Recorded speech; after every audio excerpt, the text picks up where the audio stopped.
নমস্কার বন্ধুরা, welcome to ST unique sports. বন্ধুরা, এই ভিডিওতে আমরা কথা বলবো কিছু ফুটবল আপডেট নিয়ে, যেখানে ইস্ট বেঙ্গল সমর্থকদের জন্য বিরাট বড় সুখবর আসতে চলেছে। ট্রফি জয়ের কাছে কিন্তু আরও এগিয়ে গেল ইস্ট বেঙ্গল। সেই নিয়ে কথা বলার সাথে সাথে ইস্ট বেঙ্গলের নতুন বিদেশি, তাকে নিয়ে কিছু সুখবর দেওয়ার রয়েছে, সেই নিয়েও আলোচনা করব। তার সাথে সাথে বড় ধাক্কা কিন্তু মোহনবাগান সুপার জায়েন্ট শিবিরে। ডিমিকে কি ছেড়ে দিতে চলেছে মোহনবাগান, কি আপডেট রয়েছে জাতীয় দলের আজকে গুরুত্বপূর্ণ ম্যাচ, এবং সের্জিও লোবেরা সলিড কেস খেয়েছে, সমস্তটা নিয়েই কিন্তু আমরা আলোচনা করে নেব এই ভিডিওতে। তাই ভিডিও শুরু করার আগে একটাই রিকোয়েস্ট, চ্যানেলে যারা প্রথমবারের জন্য এসেছো মনে করে চ্যানেলটাকে সাবস্ক্রাইব করে নিও। অনেকেই ভিডিও দেখছো, হয়তো সাবস্ক্রাইব করতে ভুলে যাচ্ছ, পারলে একটু সাবস্ক্রাইব করে রেখো, তাহলে প্রিয় দলের খেলার সমস্ত আপডেট তোমরা এখানে পেয়ে যাবে। তো চলো আর দেরি না করে ভিডিও শুরু করা যাক। তো ইস্ট বেঙ্গল কিন্তু প্রতি বছরের ন্যায় এই বছরও দুর্দান্ত পারফরমেন্স করেছে সিএফএলে। এবার ইস্ট বেঙ্গলের শেষ ম্যাচ ঘরের মাঠে কিন্তু ইস্ট বেঙ্গল কার্যত ফাইনাল খেলতে চলেছে সিএফএলের, মুখোমুখি হবে ইউনাইটেডের সঙ্গে। এবং আমি তোমাদের যেটা জানিয়েছিলাম, ইউনাইটেডের কিন্তু শেষ ম্যাচ সুরুচির সঙ্গে খেলে তারপর কিন্তু তারা ইস্ট বেঙ্গলের মুখোমুখি হবে। সুরুচি ম্যাচটা খুবই গুরুত্বপূর্ণ হবে ইউনাইটেডের জন্য। তো সেক্ষেত্রে ম্যাচ কিন্তু ড্র হয়েছে, এবং ড্র হওয়ার দরুন বেশ কিছুটা সুবিধা পেয়েছে ইস্ট বেঙ্গল। পয়েন্ট টেবিলের দিকে তাকালে দুটো দলের মধ্যে পয়েন্টের তফাৎ তো রয়েছে। ইস্ট বেঙ্গল যদি ম্যাচটা ড্র করে তাহলেই কিন্তু ইস্ট বেঙ্গল চ্যাম্পিয়ন হয়ে যাবে, কিন্তু ইস্ট বেঙ্গলকে কখনোই ওই ড্রয়ের মানসিকতা নিয়ে নামলে হবে না। এর আগে আমরা দেখেছি এরকম অনেক ম্যাচ গেছে যেখানে ওই একটা পয়েন্ট পেলেই ইস্ট বেঙ্গল চ্যাম্পিয়ন হয়ে যাবে, এরকম অনেক জায়গা থেকে ইস্ট বেঙ্গল কিন্তু চ্যাম্পিয়ন হতে পারেনি।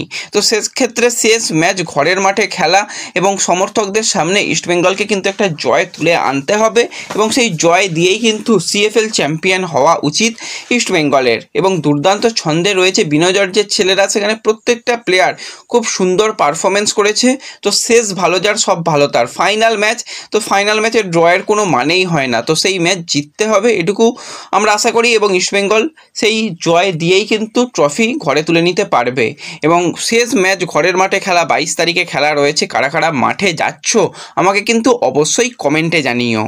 তো এর সাথে সাথে যদি আমরা কথা বলি একটুখানি ইস্ট বেঙ্গলের নবনিযুক্ত বিদেশি প্লেয়ারকে নিয়ে, সেই প্লেয়ার হচ্ছে জাপানি স্ট্রাইকার হিরো। তো যদি এই হিরোর কথা বলি, তার সাথে কিন্তু ইস্ট বেঙ্গল চুক্তি করে নিয়েছে, এবং সুপার কাপের আগেই কিন্তু তাকে কলকাতায় নিয়ে আসার সমস্ত রকম ব্যবস্থা করছে। যেরকমটা খবর পাওয়া যাচ্ছে, হিরোকে কিন্তু যত তাড়াতাড়ি কলকাতায় নিয়ে আসা যায় সেই চেষ্টা করছে, কিন্তু ভিসা সংক্রান্ত এখনও কাজ সম্পূর্ণ মেটেনি। তো সেই সমস্ত ব্যাপারের জন্য সমস্ত রকম প্রক্রিয়া চালানো হচ্ছে। যদি সব কিছু ঠিকঠাক থাকে, হয়তো 20 তারিখে তাকে না দেখা গেলেও কিন্তু যত তাড়াতাড়ি সম্ভব 21 তারিখ বা 22-23 তারিখের মধ্যেই হয়তো তাকে কলকাতায় নিয়ে আসার সমস্ত রকম চেষ্টা চালানো হচ্ছে।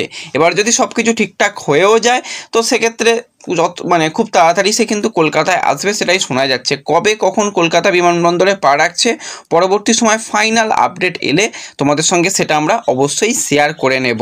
তাই সবাই কিন্তু চ্যানেলটাকে সাবস্ক্রাইব আর ফলো করে রেখো। তো এরপর আমরা যদি একটুখানি বয়স ভিত্তিক জাতীয় দল নিয়ে কথা বলি, তো অনূর্ধ্ব 17 দল কিন্তু প্রথম ম্যাচটা দুর্দান্ত পারফরমেন্স করেছিল। 6-0 গোলে কিন্তু মলদ্বীপকে তারা হারিয়ে দিয়ে প্রথম জয় তুলে নিয়েছিল। তো আজকে কিন্তু ইন্ডিয়ার দ্বিতীয় ম্যাচ রয়েছে ভুটানের সঙ্গে। সেই ম্যাচের সময় রয়েছে কিন্তু সন্ধ্যা 7:30 থেকে। তো এই ভুটানের বিরুদ্ধে ইন্ডিয়া টিম যদি একটা জয় পায়, তাহলেই কিন্তু তারা পরবর্তী রাউন্ডে কোয়ালিফাই করে যাবে। এবং 22 তারিখে কিন্তু পাকিস্তানের বিরুদ্ধে ম্যাচ রয়েছে। তার আগে অবশ্যই বিবিয়ানো চাইবে যে তার প্লেয়াররা ভালো পারফরমেন্স করুক এবং পরবর্তী রাউন্ডে চলে যাক। তো আজকে ম্যাচ দেখার সমস্ত ব্যবস্থাও কিন্তু হয়ে যাবে, কোনো রকম সমস্যার ব্যাপারই নেই। তো যারা ম্যাচ দেখতে চাও অবশ্যই কিন্তু পিন কমেন্টের লিঙ্ক থেকে আমাদের হোয়াটসঅ্যাপ চ্যানেল, টেলিগ্রাম চ্যানেলে জয়েন হয়ে যেও, সেখানে কিন্তু খেলা দেখার সমস্ত ব্যবস্থা করে দেব। আর সকলে কিন্তু স্কোর লাইন প্রেডিকশানটা করে যেও যে আজকে অনূর্ধ্ব 17 দলের ম্যাচের রেজাল্ট কি হবে। যাদের প্রেডিকশান মিলে যাবে তাদের নাম কিন্তু পরবর্তী সময় অবশ্যই শেয়ার করা হবে। এবং এর সাথে সাথে যদি আমরা একজন চ্যাম্পিয়ন কোচকে নিয়ে কথা বলি, তো 48 বছর বয়সী স্প্যানিশ কোচ সের্জিও লোবেরা কিন্তু বিরাট বড় চাপে পড়ে গেছে। কারণ ওড়িশা এফসিতে সে অনেক আনন্দ করে গিয়েছিল, ইস্টবেঙ্গলের সমস্ত কিছু চূড়ান্ত হয়ে যাওয়ার পরও ইস্টবেঙ্গলে না এসে সে ওড়িশাতে গিয়ে ভেবেছিল যে হ্যাঁ, আমি ভালো মোটা টাকায় স্যালারি পাবো এবং কোনো রকম চাপ হবে না আমার জন্য। তো যেরকমটা শোনা যাচ্ছে, ওড়িশা ম্যানেজমেন্টের সঙ্গে কিন্তু কোনো রকম বর্তমানে যোগাযোগই নেই সের্জিও লোবেরার। লাস্ট ইয়ার নভেম্বরের সময় কিন্তু সের্জিও লোবেরার কাছে কেরালা ব্লাস্টার্সের একটা প্রস্তাব আসে এবং সে কেরালায় যাওয়ার জন্য চেষ্টা করেছিল। ওড়িশা ম্যানেজমেন্টকে জানালেও তখন ওড়িশা ম্যানেজমেন্ট তখন তাকে রিলিজ করতে চায়নি। তো কেরালা ব্লাস্টার্স কিন্তু 2.5 কোটি টাকা মোটামুটি ট্রান্সফার ফি যেটা বলা হয় সেরকম 2.5 কোটি টাকা পর্যন্ত দেবে বলেছিল ওড়িশাকে, যে আমরা 2.5 কোটি টাকা দেবো, তোমরা কোচকে আমাদের দলে দাও। তখনও কিন্তু ম্যানেজমেন্ট রাজি হয়নি। তারপর কেরালা তাদের কোচকে চূড়ান্ত করে ফেলে। তখন ওড়িশা বলে যে ঠিক আছে, নাও সের্জিও লোবেরাকে আমরা দিয়ে দেবো, ফ্রিতেই দিয়ে দেবো। তখন আর কেরালার সেই প্রস্তাব আর মানেনি এবং তাদের যেহেতু কোচ চূড়ান্ত হয়ে গিয়েছিলো আর সের্জিও লোবেরার দিকে কোনো রকম ইন্টারেস্ট শো করেনি। তো এই মুহূর্তে যেরকমটা খবর, ওড়িশা এফসির ওনার রোহন শর্মা বা সিইওর সঙ্গে কোনো রকম যোগাযোগই নেই সের্জিও লোবেরার। তাদের যে পার্সোনাল গ্রুপ রয়েছে সেখানে সের্জিও লোবেরা কোনো রকমভাবেই অ্যাক্টিভ নয় এবং লোবেরা চাইছে যে যা হোক করে দল থেকে বেরিয়ে যেতে। ঠিকঠাকভাবে স্যালারিও পাচ্ছে না কেউ এবং অবশ্যই লোবেরা কিন্তু সমস্ত স্যালারি নিয়েই তবে দল ছাড়বে, তার আগে কিন্তু লোবেরা ছাড়বে না। তো লোবেরা কিন্তু বিশাল বড় একটা চাপে পড়ে গেছে। জানি না এখান থেকে লোবেরা কী করে বেরিয়ে আসতে পারবে এবং লোবেরার কাছে অলরেডি বেশ কিছু ভালো দলের প্রস্তাবও রয়েছে। যদি সে ভাবে যে না আমি কোনো রকম টাকা পয়সা নেবো না, আমি ফ্রিতেই বেরিয়ে যাব, সেটা তো করতে পারে। আর অনেক টাকাই ডিউ পড়ে রয়েছে, সে যদি ভাবে যে না আমি পুরো টাকাই নেবো তাহলে অপেক্ষা করতে হবে। আর ওড়িশা ম্যানেজমেন্ট তারা তো জানিয়েই দিয়েছে তারা সুপার কাপে দল নামাচ্ছে না, ডুরান্ড কাপেও দল নামায়নি, সুপার কাপেও নামায়নি। আদেও তাদের কি প্ল্যানিং রয়েছে সেটাও কোনো রকমভাবে ক্লিয়ার নয়। তো সমস্ত কিছু মিলিয়ে মিশিয়ে কিন্তু ওড়িশার অবস্থা অতীব খারাপ হয়ে গেছে, সেটা বলাই চলে।